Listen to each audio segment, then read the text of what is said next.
You are listening to Fika with Vicky on United Public Radio, 107.7 and 105.3 from New Orleans.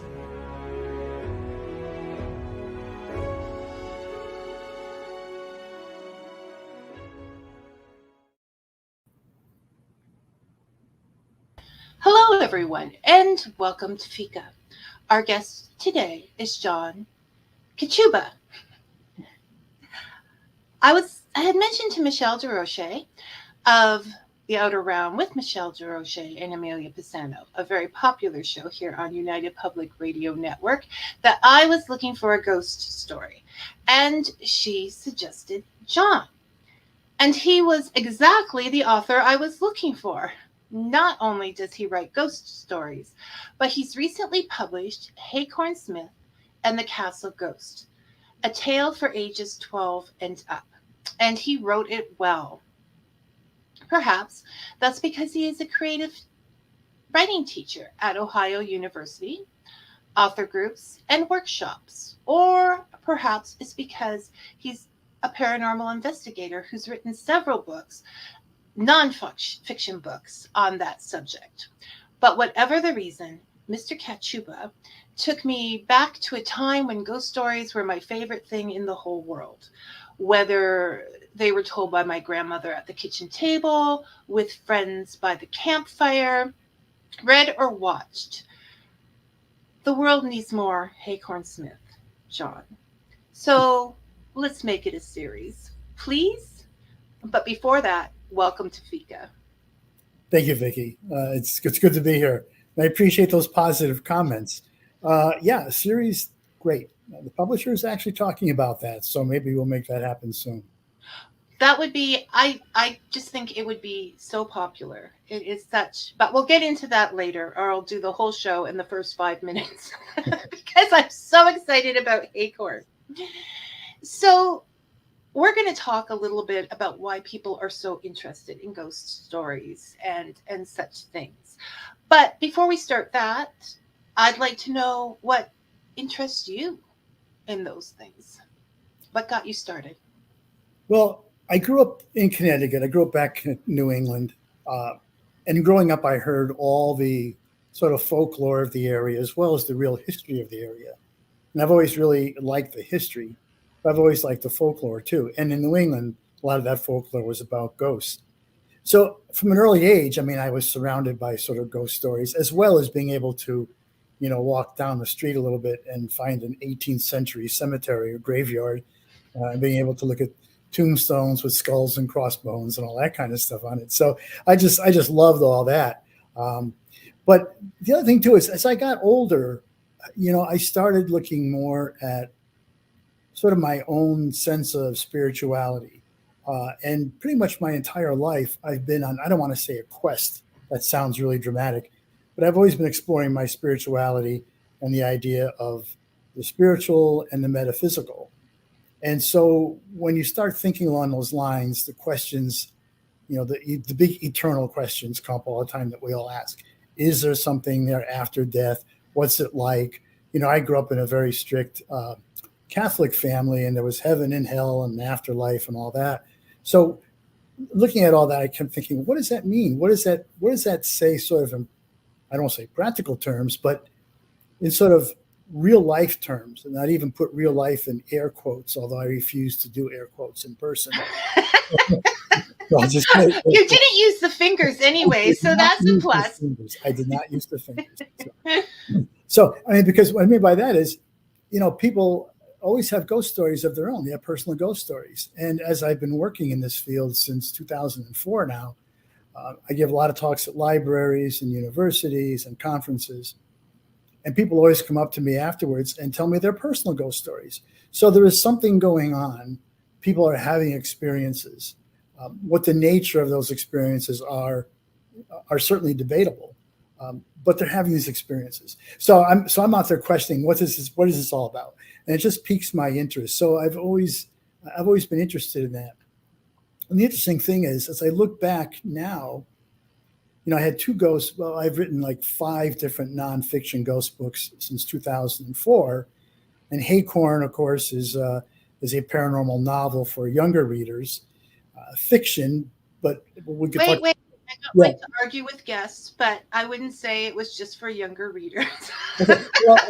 Well, thank you, because I've actually had a lot of adults say, "Yeah, I read that book and I liked it." So Yeah. yeah, okay.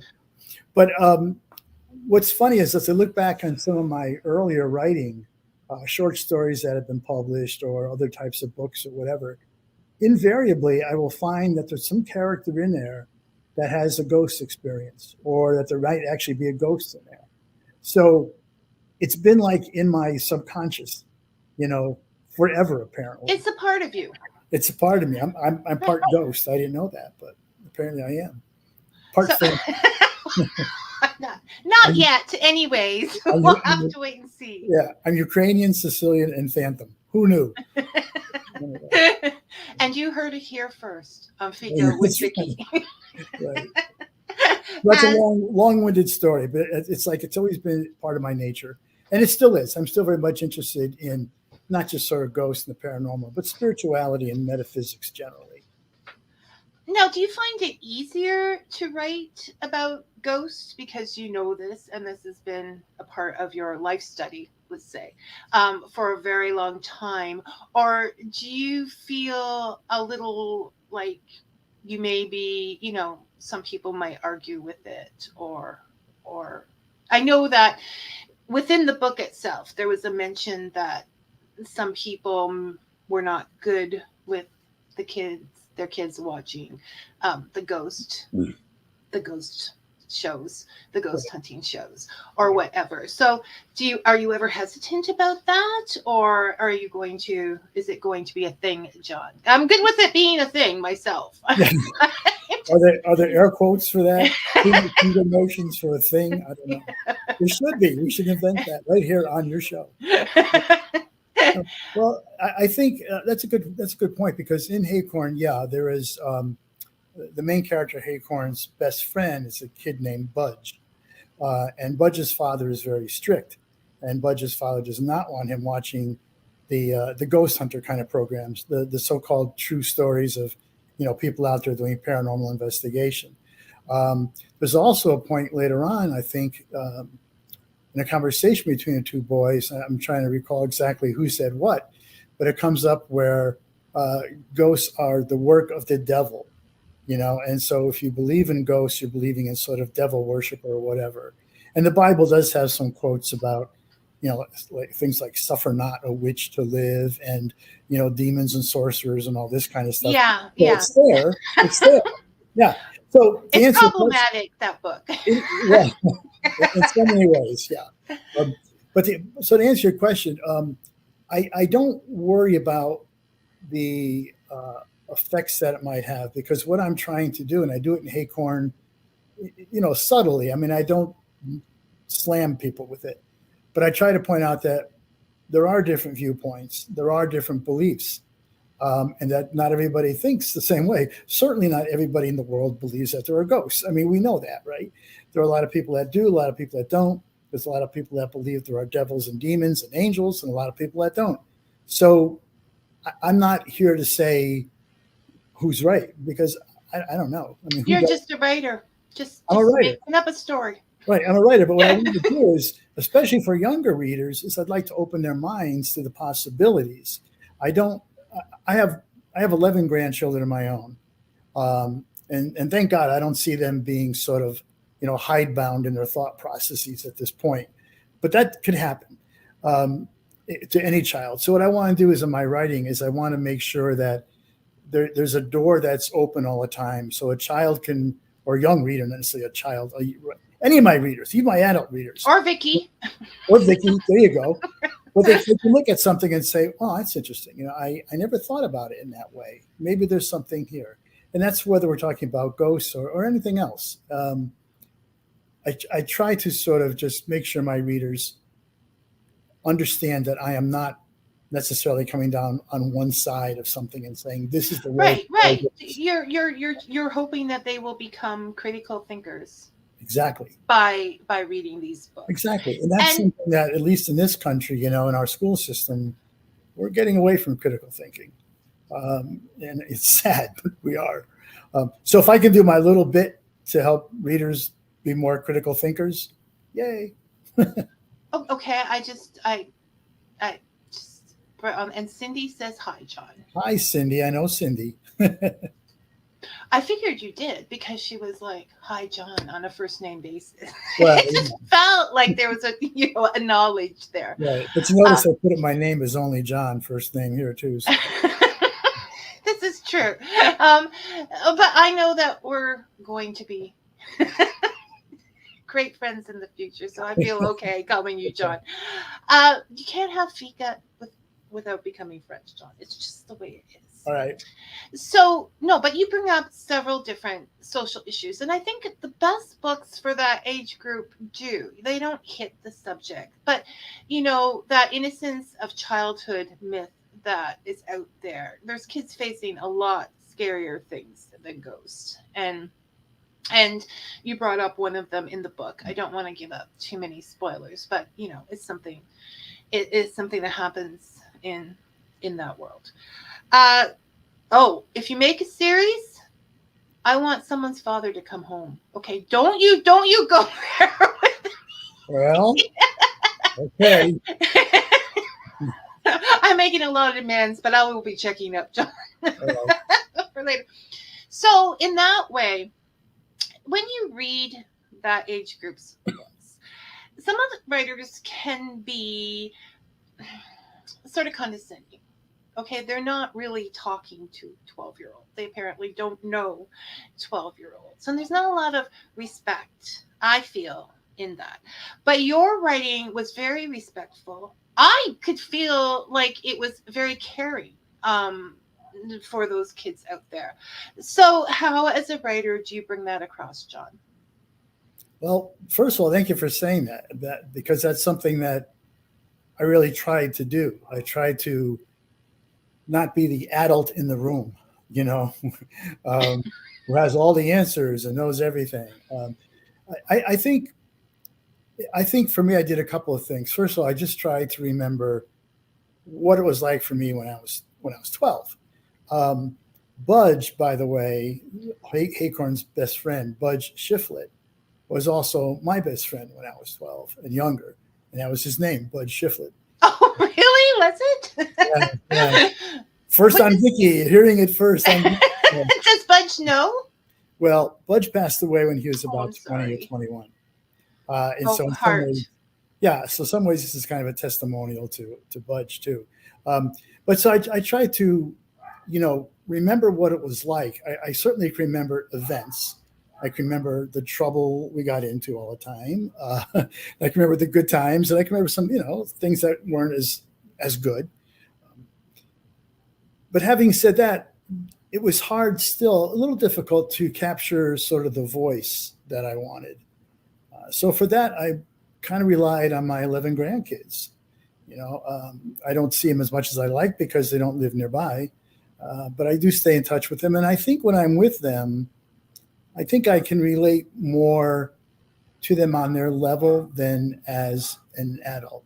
Now, if I was their parents, I'd probably be the strict adult who has all the answers. But as grandpa, it's like, hey, whatever you guys want, So I think I can relate a little bit better to them in that regard. And so I think you're on that friend level. Yeah, you kind of are, because you're there for a while. You get to play with them, hang out with them. I have a granddaughter here who does live close to me, and she brings her guitar and ukulele over, and I play both, and we jam together. And she's like 12, So that's good. And all that helps. And I think I might have lost my train of thought. But anyway, I think that is how I can kind of relate to that kind of to a child without being condescending, without talking down to them, but trying to sort of understand where they are. And the biggest thing for me as sort of a writer was to learn to listen. Writers talk, right? I mean, I'm talking a blue streak here, and we write.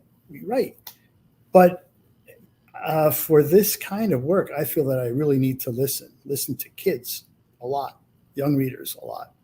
And so I've been doing that with some different groups and things, and it's been interesting. So that's kind of the problem with trends in publishing. Like young adult is popular, so there are writers who are like, I'll write young adult. But what you're saying is, don't write for an audience if you don't spend time with them.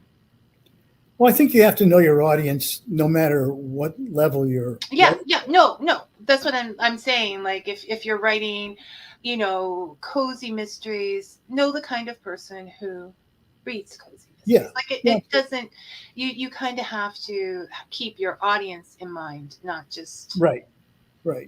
And I know when I was a kid, when I was at that age group, I mean, I read everything I can get my hands on. There wasn't one thing. I mean, yeah, I read ghost stuff, but I read anything. I had cereal boxes. I mean, anything. If it had print, I read it. I still do. So, yeah, you have to keep that in mind too, that especially younger people, they're curious, they're inquisitive, they want to know about a lot of different things. So, don't go thinking that there's only one thing that they're interested in. Oh, yeah, no, because well, for heaven's sakes, they're people. And people are not all interested in one thing, regardless of. That's one of the things I liked about this novel as well, is there tends to be a thing with, I don't believe that, so I'm referencing that right now. Okay. But some people will say, oh, those young people, all they do is this and all they do is that. And I keep thinking, no, you can play computer games and walk in wilderness and like them both. And you reflected that in this book. So also, I appreciated that as well, John. Okay. So also, when you're writing a book like this, like, do you feel like you do have a responsibility to be careful about things or more sensitive about things? Like if you were talking to one of your students at university, would you give them some heads up on stuff that they shouldn't do? Or well, for that age group particularly, I would say yes. I think for adults, I would more or less just say do whatever you want, but for adults, I'm for young people, I'm careful about what I put out there, the topics I talk about. Not even so much the topics I talk about is how I talk about them, I think is the more important thing. And so, for instance, with this particular novel, this particular age group, there's no sex, there's no drugs, there's no mass murders. Now, the unfortunate thing is that that's part of the real world, right? No, you can take I mean, so these kids are exposed to it in real life. They see it in the news. Unfortunately, some actually have experiences that are relative to those things. So for a slightly older group, maybe like, late teens or something like that, sure, I talk about that because that's very much a part of their world. I think for this age group, I'm more inclined to keep that kind of thing on the periphery. Or from their experience, like if they mention it from their experience. Yeah, I mean, so like right now in this book, there's guys and girls have, you have a crush on each other, that kind of thing, but doesn't go much further than that. Who knows? There's a possibility of a series where Haycorn grows, gets older, instead of just saying 12. In that case, then he would also have experiences that would reflect coming of age, becoming more mature and having those experiences. Well, and some of these experiences are teaching him how to behave when he gets older. Right. Oh, yeah. Because it is a learning curve, and like that's what I'm saying. There's lots of room for these characters to grow and to move into a series. I will say series maybe every 5 minutes. Just so that it goes into your mind. So, and Haycorn just came out like did it come out the 1st of July? Well, actually June 14th. So June 14th. A little month and a half or so.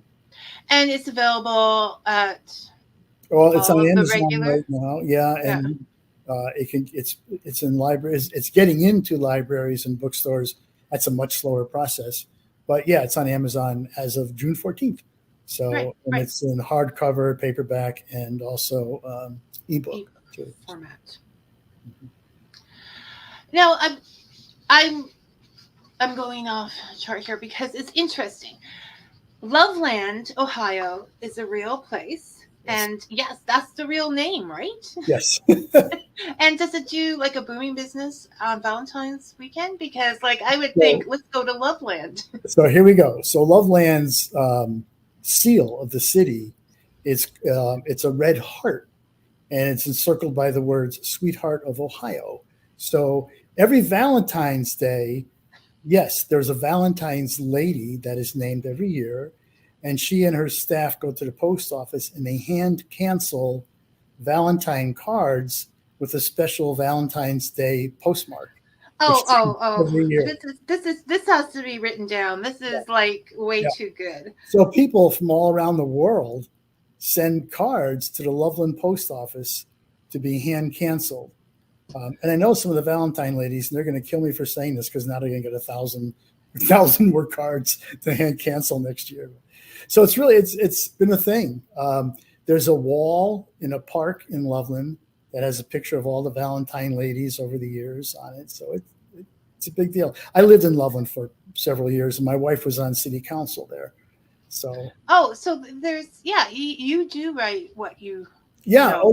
yeah. There's anybody living in Loveland or even the greater Cincinnati area reading this book might say, "Oh, I've been there. I know those people." Because the castle itself, I just put it up on Facebook, a link to the castle, because I think that's so cool, because there is a Loveland castle. Yes, it's really it's formally named Chateau La Roche, but they call it the Loveland Castle, and it was the handiwork of one man over about 50 years, Harry Andrews, who literally built it by dragging stones up out of the Little Miami River and building this scale model of a 10th century castle. It's phenomenal, and you can go in it. I mean, it's furnished inside and everything else, and it's awesome. It's a great place. So just Google Loveland Castle, people, if you want to see pictures of it, and there it is. I want to carry on this location thing because I had a thought, but Brian Greiner would like to know, given that you teach creative writing, how does that affect your writing process? Does your own writing affect how you teach creative writing? So, and I had wanted to ask, does it make you hesitant? Like you have something to prove now, John, to your students. So let's see. So given that you teach, affect your writing process. That sounds like a circular argument in a way. So, I mean, which affects which? My writing does certainly affect my own personal writing. It certainly affects how I teach creative writing. And one thing I tell all my students, so I teach through the Gotham Writers Workshop, which is an online program, but I also taught obviously at Ohio University. I've taught universities and conferences and things like that. So I taught a lot. And one thing I always tell my students is that there really aren't hard and fast rules to creative writing, especially fiction. Every time somebody comes out with a rule that you cannot do this when you write, somebody will break that rule and it'll be a bestseller. So what I always tell people is that I'm one writer giving you what works for me, what works best for me. It may not work for you. So out of all the things that I tell you in class or whatever online, take what works, try it. If it works for you, great. If it doesn't work for you and you have a better system, have at it, because we're all individuals. We all work differently. So I think how I work and how I write certainly affects how I teach, because I'm not the kind of instructor or teacher that would say, do this, check these points off, and if you don't get them, you get an F or something. No, it's like, if you show me that you're writing, if you show me that you're progressing in your own way with your own work, and that you're getting better, then I feel like I had, maybe it's not fair, but I feel I had something to do with that. And so that's how I would grade you or judge you if in an academic setting, accordingly to that. So it's rare, when I was teaching, especially in universities, and I had to give a grade, it was pretty rare to flunk or get a D in my class, because that basically meant you never showed up. That's about it, The first part of that, I already lost the first part of that question. So, did you want? Okay, given that you teach creative writing, how does that affect your writing process? So it's the other way. It's both ways. How do they affect each other? Yeah. Well, I think what's interesting there, I'm not sure that there's a process necessarily. Is that sometimes when I'm working with my students, I will find somebody who is more advanced even than I thought, and they might surprise me with something, which is good because it's something that I will recognize as some technique. Like, wow, I see what he did here, and that's really amazing. I hadn't thought about that, and so I might do that myself. I guess what I'm saying is, even though I'm a teacher, I'm always a student as well, and so I pick up stuff from my own students. So I think it's sort of a circular process. I give to them, and hopefully they take something from me. But at the same time, they're giving to me, and I get a chance to sometimes take something from them. Right. It's balance. Yeah, I look at it as a partnership. Sort of not being the adult in the room. Yeah, okay, I'm a published writer. I've had a lot of publications and things like that, but I'm still always a learner. And there's a lot of writers who I know who I would love to be able to write as well as they do. And I can't, because they're doing something magical that I haven't learned how to do yet. But maybe if I keep studying them, I'll pick it up at some point.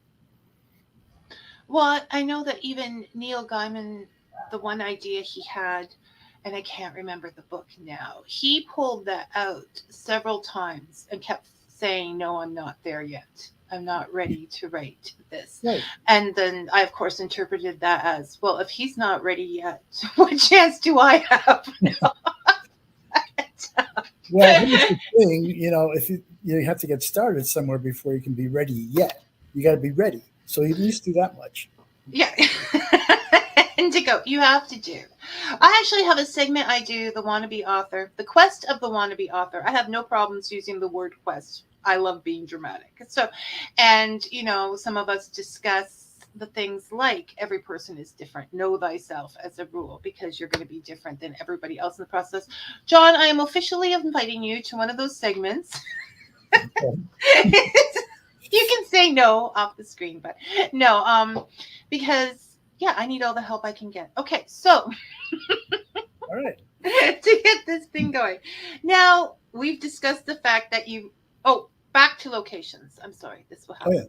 So it was interesting when I knew that Loveland was a real place. When you said earlier in the show that you grew up in Connecticut, the Maine area, because that's where Dark Entry takes place, isn't it?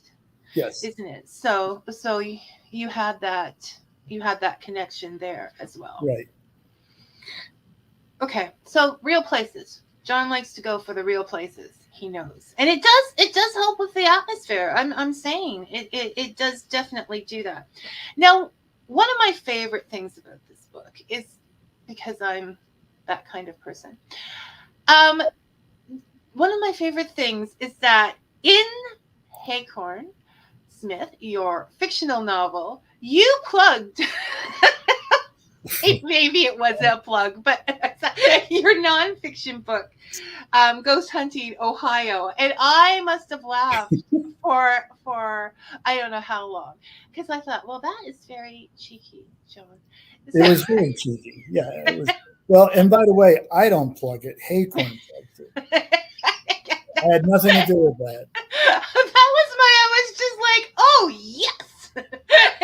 He went there. He watches the ghost shows on TV, reads ghost books, and he happened to read Ghost Hunting Ohio. I mean, what can I say? A smart kid. Haycorn's a smart kid. Brian is back. Does your course cover the business and production side of writing? That is how to go from having a written story to getting it published, either traditionally or self-published. Okay. Yeah. Well, so right now the courses that I'm teaching, I teach a humor writing course through Gotham, and I've been doing that for a long time. And there's a little bit about the business side there, but not too much. It's mostly about writing humor. I'm not teaching a course like that per se. I was teaching one at Antioch here in Yellow Springs, Ohio, that had it was basically called I forgot what it was called, but it was nothing about craft or the art of writing. It was all about what it means to be a professional writer. So it was all the nuts and bolts about getting published, how to find agents, all that, how to market, how to promote yourself. Even things like, what does it mean to be a writer in your personal life? How does that affect your family? How has your life changed? So that was a great course at Antioch. I had a lot of people sign up for that. Unfortunately, they're no longer doing any of the writing stuff at Antioch. So the short answer, Brian, is I don't have that course now, but I don't know, maybe at some future point. I like that. I do that frequently at like universities and conferences because it's a one-off that they're okay about me doing. And I think it's interesting and important for writers to know all that stuff. And there's not a lot everything's about craft for the most part. Well, yeah, no, you get to that point and you're like, where do I go from here? And you have worked as like a freelance editor and things. So you've been helpful in that transition for people. Mm-hmm. Dave would like to know if you use historic paranormal stories and incorporate them into your stories or novels. Historic paranormal stories, like things that you have picked up with your interest in history. Yeah. Well, so Dark Entry is an example of that. We could talk about that a little bit, but the location is a real location in Connecticut called Dark Entry, and it has a history. It has a history to it of being settled in the early 18th century, and sort of a history of its inhabitants going insane or committing suicide and things like that over a period of a couple of decades, and then the village emptying out, just being abandoned. So there's that history that I put in there. There's in Haycorn, you have the historical aspect of the real castle and Harry Andrews, and that's true. That's history. But I know you're talking about more in terms of like a historical novel with paranormal elements. I have some ideas for some of those, and I'm working on some, but I've been reading some lately, and I'm going to give a plug to some other writers. I just read The Fervor, Fervor, by Alma Katsu, Katsu. And she was a runner-up in this year's Bram Stoker Award for nonfiction, for a novel. And it's historical. It has to do with the Japanese-American internment camps during World War II here. It's an excellent book. So, I mean, I like history as it is, and I really like historical fiction that has some other element. I have a book coming out in November that I'm co-authoring with a cousin, and it's called The Bottle Conjurer, and it's historical, based on an 18th century hoax that was perpetrated in London, England, and we make it more historical fantasy, paranormal, kind of a little bit of both. So it's great. And my favorite paranormal kind of books are ones that are based on real history. So no, it makes it more real. I think it's important to have that real grounding so that the author doesn't go anywhere they want to. There's still a certain rule or boundaries, and that they have to make it. Yeah, I like my fantasy controlled. But you were a member of the Historical Fiction Association as well as the Horror Writers Association. Historical Novel Society. Historical Novel Society. And the Horror Writers Association. Right. So, I mean, it's just part of who you are, John. There's no secrets. John is out there exactly who he is. My life is an open book. And you're going to write about, I mean, he definitely writes about the people he knows and the places. So people who know you have to be careful. Right? Did you ever see those T-shirts? Like, I'm a writer, I'm going to put you in my next book. Be careful what you say. It's true with me. You man. So, and Dave would also like to know, do you have a favorite ghost or paranormal story from history that you might like to work on someday? Wow. That's interesting. I don't know. I've been thinking recently about the Paris catacombs, which isn't a particular event. Yeah. But it's a place. It's a place. A lot can happen in that place. Yeah. Yeah. Well, I was there, I guess maybe at 3 years, well, just prior to COVID, the year before COVID. I was there, and first of all, I stood online for 2.5 hours to get into the catacombs. But the interesting thing was, it's an incredibly creepy place. But the day before I was on that tour, two teenage boys were rescued from the catacombs who had gotten lost. They went to one of these old sealed off entrances. They found their way in, and they got lost in there, and they were gone for about 4 days. Finally, some dogs, like rescue dogs, found them. Yeah, and they were okay. They were suffering from hypothermia and they were hungry, but they're otherwise okay. But all you have to do is take those two names and change them to Haycorn and Budge. Haycorn and Budge, lost in the catacombs. Well, I'll tell you that place that's like over the top compared to Loveland Castle. Well, and that would definitely get their mother snake eyes going. Yeah, that's right. Haycorn. There's some interesting stories. I mean, I'm sort of brought to that. I'm also very interested in Shapeshifters, and my last nonfiction book was a nonfiction book called Shapeshifters: A History. And what I found there is that when we think of shapeshifters, we think of sort of the quintessential shapeshifter, the werewolf. Everybody knows that, right?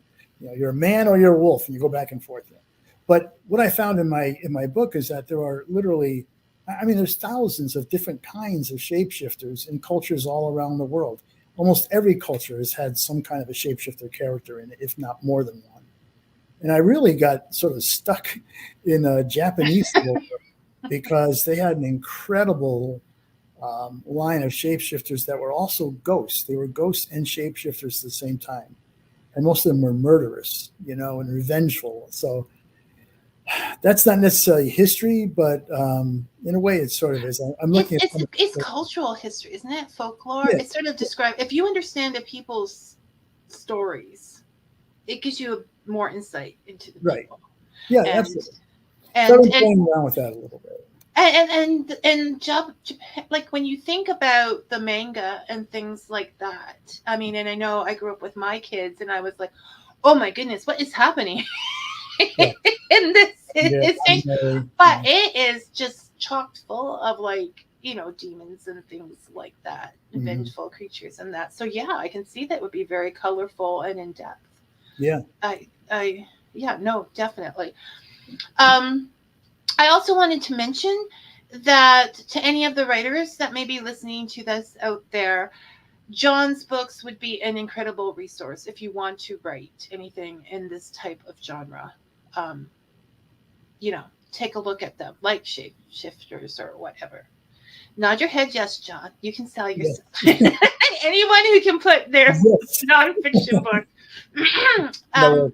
Yes. Brian would like to know, what would you like to know now, Brian?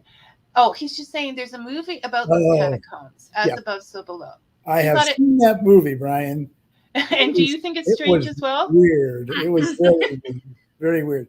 It was a good movie. It was well done, but it was just like, what? So are we upside down? It was, You have to see it to understand it. Okay, now I'm going to have to watch this movie so I can be part of the gang. Okay, As Above, So Below. I should remember that. Yeah, you're kind of lost in the catacombs is kind of the shorthand for it. But the people that did the movie took kind of a weird twist on it, I thought, too. So when we talk about that age group, you said you read everything, but was there a particular book that stands out for you from that we can maybe say, when I was that age, one thing I read all the time was there used to be these great horror fan magazines. Oh my gosh, your Brian's best friend. Go ahead. Because he likes all of that fiction from that era. Yeah, go ahead. Well, sorry. I'm a little bit older than you, probably. I'm guessing. I'm sure. And so that was a big thing, and it was all the old, Boris Karloff and Lon Chaney Jr. and all these guys, and the Creatures from Black Lagoon, and Frankenstein, and the Werewolf, and the Wolfman, and the Mummy, and you name it, all that stuff. No, I love those. But they weren't so much stories. They're more just kind of, pictures and articles about them and stuff too. But I did read a lot of ghost stories. I'm just I don't know a specific book as much as I just always liked the ghost stories. And I used to always watch I think every part of America had a Saturday afternoon TV matinee with some weird horror ghost host, In my area where I grew up, it was Zachary. His name was Zachary. And he had hair like Einstein. He's always in a laboratory with beakers and things boiling over and everything. But he would show these movies, some of these really good ghost movies. And it was Sunday afternoon B-rated movies. If it wasn't that, it was Jason and the Argonauts. I mean, I think it helped a lot of people to get into mythology. It did with me. Yeah. It was just a great time for a cheesiness. It wasn't at the time. But I also had some of the real classic ones. I mean, I always loved A Christmas Carol when I first read it, and then after seeing, especially the 1930 something version of it was still my favorite. But I read it. Was that the one with Alistair Sims? I think so. I think so. We used to watch it every Christmas Eve, and I swear that just stood with me forever. Because So I read that, and even as a kid, I mean, I remember reading The Turn of the Screw when I was probably about 12 or so. Henry James, and it's an interesting ghost story, but it's more of a psychological. I'm sure a lot of people have read it. It's a weird story, but so I always liked that stuff that was on the verge of the kind of weird, and invariably there was a ghost or a possible ghost in it. And then there's Scooby-Doo. Well, there's that. Yeah. But Orange. So you loved ghost stories at that time, and we've discussed that we both have little free libraries, and I have noticed that in that middle grade reading age, that the ghost stories the ghost books just fly off the shelf. Like that is what they want. What do you think attracts kids that age to ghosts? Like, is it because we're learning we're not immortal, or? I think there's a couple things. I think possibly what you're saying, at that age, they might be becoming a little more cognizant of the fact that we're not immortal. I don't know how hard that registers with them still, unless they have, circumstances where parents die or something along those lines, something tragic like that. But for the most part, I don't think they're not thinking very hard about that. But I think they're aware that, things do change. People do die. There might be something else. But I think the other popularity has to do with ghost stories are scary, right? So we read them to be scared. We read to get a fright. But I think we do that. I say we as if I'm a kid, but I think even adults too do this as sort of a way of dealing with the horrors of the real world. As I said earlier, we know, at least in America, when I was a kid, when I was in school, we would do drills or we'd hide under the desk because we were afraid of the Russians dropping a bomb. Okay. Yeah, that's scary stuff. Scarier than ghosts. It was. I mean, you thought about it. You thought, wow, this is, But here, a kid can go to school and he can see somebody next to him get shot in a classroom.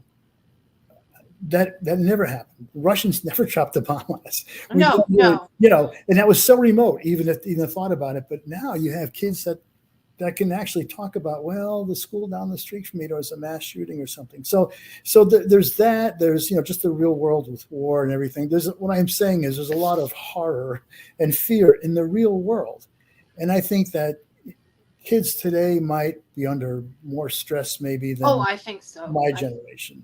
I don't know if that's true or not, but, it's possible. So what do you do with that? How do you deal with that fear? Well, one way is to embrace it, but to embrace it in a way, vicariously, in a way that is not going to hurt you, that's not going to harm you. So it's a ghost story. It's a horror movie. It's a monster movie. All those kinds of things, I think, not a psychologist here, but no. By the way, disclaimer. Do I have to put the disclaimer in the little scroller there? I'm not a psychologist. I am not a nuclear physicist. I am not a chiropractor. She's a mirror writer. Yeah. So, I think there might be something that it gives them some outlet, to express that fear and to deal with it. The other thing, and now I might be a little psychologist here, but kind of crazy. If you think about ghosts, ghosts occupy sort of a liminal space in existence, right? I mean, they're not alive, but they're not Oh, really I see truly where you're dead going. either. If they're really dead, they'd be And buried. queens, But yeah. they're there. They're in between. They're in this liminal space. And that's exactly what a 12-year-old kid is.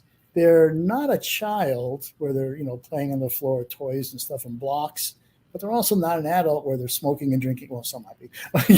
Or driving. No, but they don't have all the freedoms. Right. So they're in a transitional state. They're transitioning from one position to another.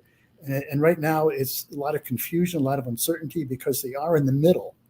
Well, with ghosts, the whole thing is uncertainty and confusion, right? We don't know if they're, people think they're real. Some people think they're not real. We don't even know what they would be or what they're supposed to be. So I think children, I think young readers can almost identify, and they would probably never verbalize this, but I think on sort of a subconscious level, they might be able to identify with a ghost that way. And sometimes they even feel invisible, like their opinions don't matter.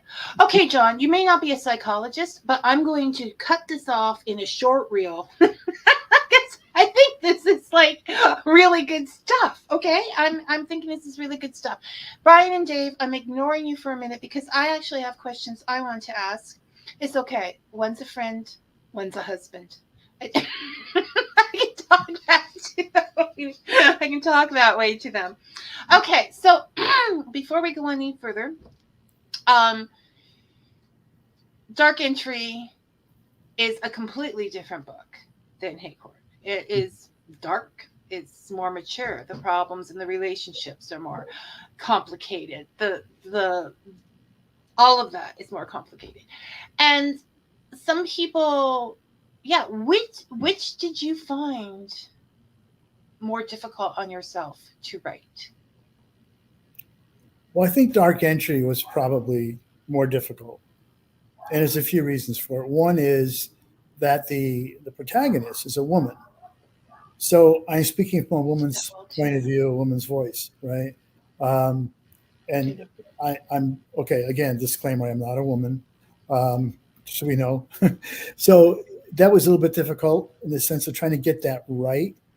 I do have, besides my wife, I have some other beta readers, most of whom are women.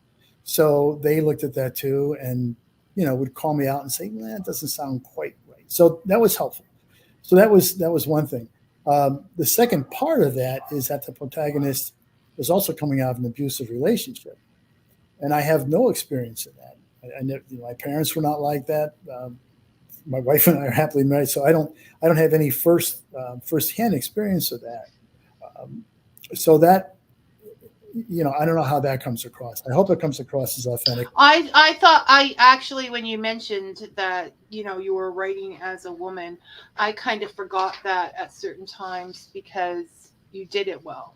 Okay. Well, so I didn't see any, I think that is the way a person acts, even though that surprises people coming out of an abusive situation, because, I don't want to go into any more, but yeah. I think it was good, I thought. Oh, good.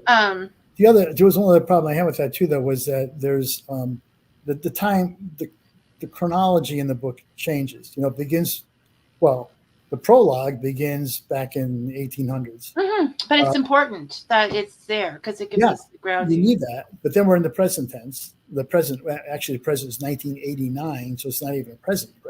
It's contemporary, but 89 is getting old now too. But then there's a whole other part where it switches back to the mental health facility and the doctor and all that stuff, and that's 19th century again, and we're back to so sort of getting that sort of back and forth chronology in sync, and hoping that it doesn't confuse people. That was a little difficult. That's always difficult when you're not doing a straight narrative. Some books, I don't know, I didn't have a problem with it. It worked for me, John. That's all that matters in the context of this show. It worked. I thought it was no. I don't think so. And there were things like I put in my review, that story really did go to the last page. and you didn't really know how exactly it was going to turn out. Oh, good. So it wasn't like there were 2 chapters at the end of, it just finished and that was it. Everything was complete, and you're going, okay, I'll get over this someday. John doesn't care. Okay. Brian says, you've written books aimed at the young adults. Do you have any books specifically aimed at older adults? And we're talking retirement. Well, you can't even say that because people retire. We're talking older, John. We're not. That sometimes we age out of some genres. Well, most of my adult books are written for probably, I don't know, I would say, adults. Maybe somebody not like me. Maybe I'm too old to read my own books. I don't know. No, but I mean, I read Haycorn, and I would read more because it brings back the nostalgia of that area for us, as well as being contemporary. So I don't think there's actually ages of books, but yeah, you do sometimes go looking for something that's in your age. Right. And I think I can say right now that I'm probably not writing anything from my age at this point. Everything is younger. Even my adult books are probably, like the book that's coming out in November, the protagonist is like 30, something like that. So right. Younger than me. But it's interesting because, as Brian said, life experiences do change. Your interests change, your situations, whatever changes. And I am looking a lot I keep all kinds of journals. And as I'm looking at my journals, they are certainly dealing with things now that I wouldn't have talked or even thought about 10 years ago, 20 years ago. Right. Years.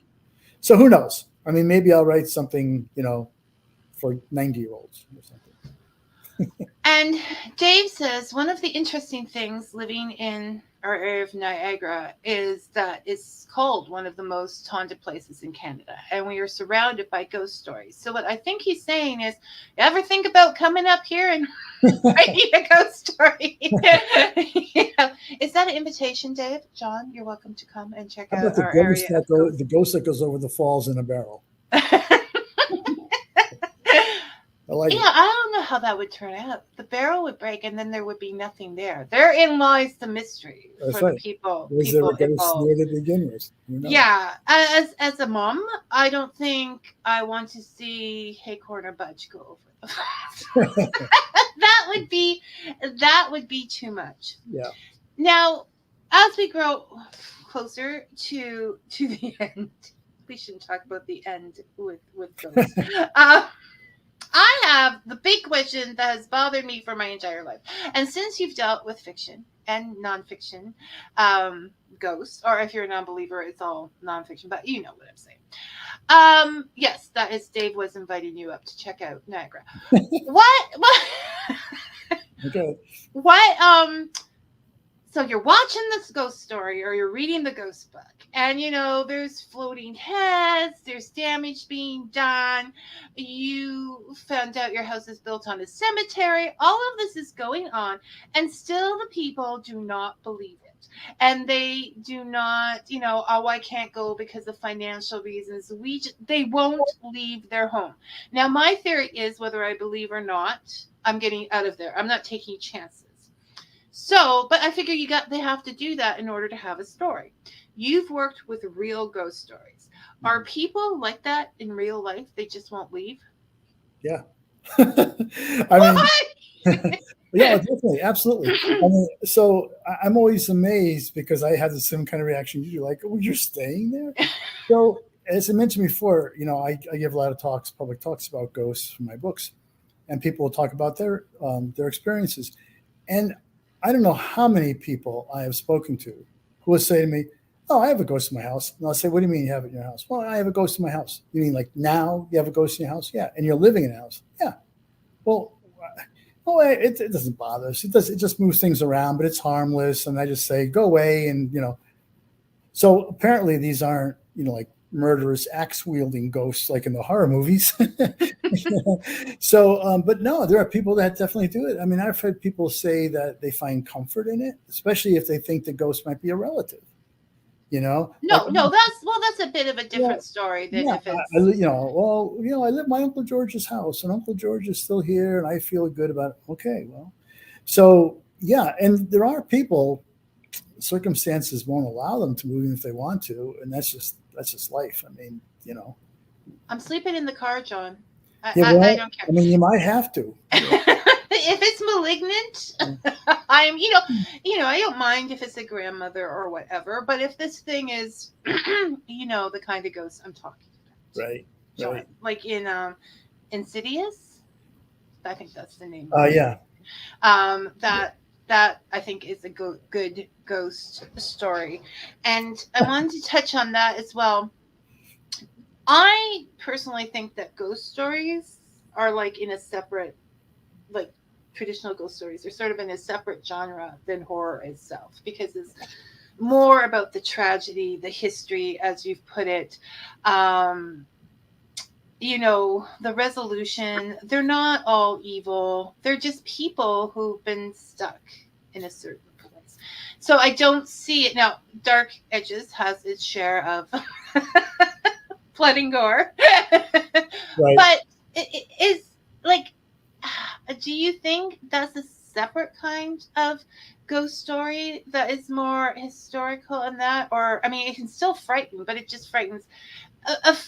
For example, The Woman in Black, the original movie, was one of the most frightening things I had ever saw. Like, that really creeped me out.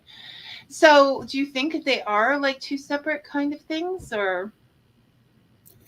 Well, so I belong to the Horror Writers Association, and when people think horror, what they think about are, werewolves, vampires, zombies, monsters with claws and teeth that will eat you alive, and that kind of stuff. And certainly that's horror. But the Horror Writers Association also includes in it people that write paranormal stuff, like I do, or even fantasy. So they have a broad definition of what horror is. And I think it's good to have that definition. I think there are sort of subsets to horror. In fact, there's something now called, like cozy mysteries, that term cozy mysteries. Oh, there's paranormal. There's cozy horror. Yes. Cozy horror. Is that possible? Right. And then now they're toning it down to calling it comfy horror. So anyway, but the idea is that the Horror Writers Association recognizes that there are sort of different subsets of what horror actually is. And so I think you're right. I mean, I think a true paranormal ghost story, I think that is not really horror in the hardcore sense of horror. I think it's something different. For me, ghost stories, a really good ghost story, has more of a psychological, metaphysical element to it.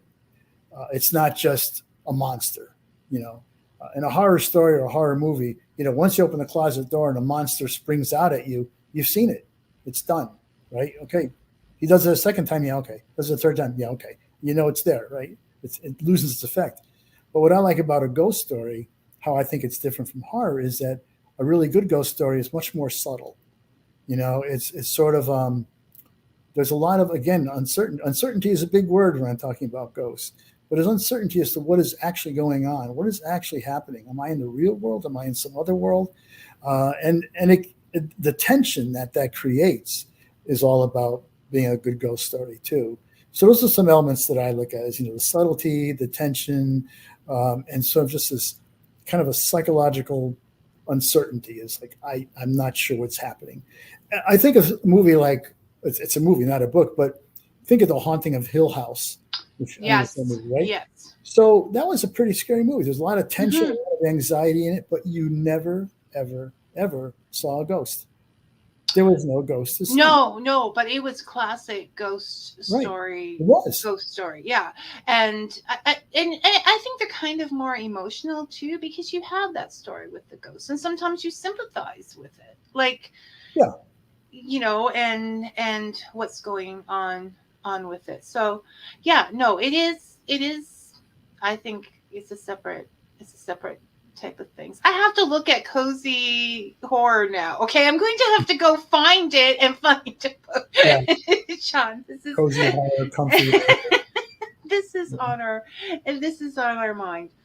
So I think we're pretty good. Did we mention everything you wanted to get mentioned out there? You have a book coming out in November. Yep, and I'll be happy to talk about that when it comes out. Come on back. Okay. Your family now. You're not going to get away from us. I'll be happy to come back in November to talk about it. Believe me. So, but yeah, no, I think it's just been fun. It's been good. Like I said, the book is out. It's on Amazon. You can get it there. It'd be nice if you gets to the bookstores and libraries too, and that'll happen gradually. It's only June. It's only July. It came out in June. So, but yeah, I appreciate the time. And, no, thank you. I want this is exactly the ghost story I was looking for. I'm so pumped that I got to talk about it and got to discover it. And I see you got my website on your ticker there, so yeah, people can they get the books through there. They can also contact me with any questions or comments they have as well too. And I've got a blog on there that is a little bit outdated. It's hard to keep a blog, but there's some good stories on there about different paranormal stuff. Yeah, we can talk about blogs. I don't want to keep blogs. Does anybody read them? So thank you very much. And yeah, we'll see you soon. Okay. Thank you. November's not that far away. Okay. It is not. Take care. Right. Thanks. Bye-bye. Take care. Okay, so I am just going to close off comments here. So nobody write any more comments because I won't see them. David, I see yours. Lots of laughs as well. Okay, so comments are going off. All right. That was fun. And so when you're sitting by a ghost when you're sitting by a campfire now, you're all inspired with new ideas, and we'll be looking more at ghost stories in depth over the next couple of months or so, or maybe forever, depending on my mood. Until then, may your coffee be hot and your story sweet. Thanks for listening, everyone.